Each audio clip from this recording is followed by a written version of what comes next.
चलिए ठाकुर अनुकूल चंद्र जी के जीवित दर्शन की दुनिया को समझते हैं।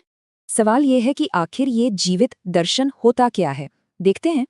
तो सबसे पहले जानते हैं इस मिशन के पीछे कौन थे। श्री श्री ठाकुर अनुकूल चंद्र। उनका लक्ष्य था एक ऐसा प्रैक्टिकल दर्शन देना जिसे हर कोई अपनी जिंदगी में अपना सके।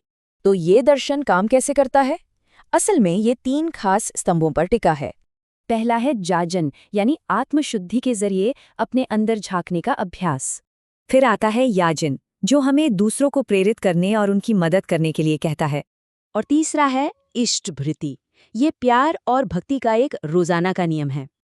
अच्छा, इन तीनों को एक साथ क्या जोड़ता है? ये सब एक बहुत ही शक्तिशाली विचार पर केंद्रित है, और वो विचार है आदर्श का, जिसे ठाकुर जी ने हर सौभाग्य की जड़ बताया है।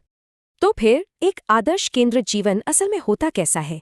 चलिए इसी को समझते हैं। ईष्ट को एक लिविंग गाइड की तरह समझिए, जो हमारे हर काम और सोच को दिशा देता है।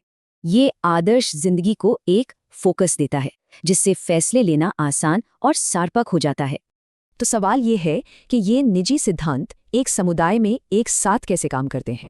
इसकी शुरुआत होती है एक आदर्श को अपनाने से, फिर रोजाना अभ्यास और फिर समुदाय से जुड़ना।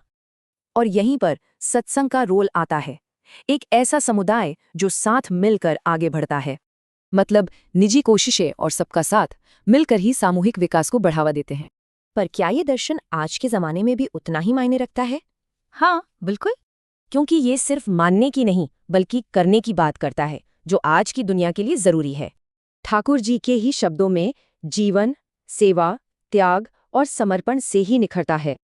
आखिर में ये हमें एक गहरे सवाल पर लाकर छोड़ देता है, हमारे जीवन का मार्गदर्शक क्या है?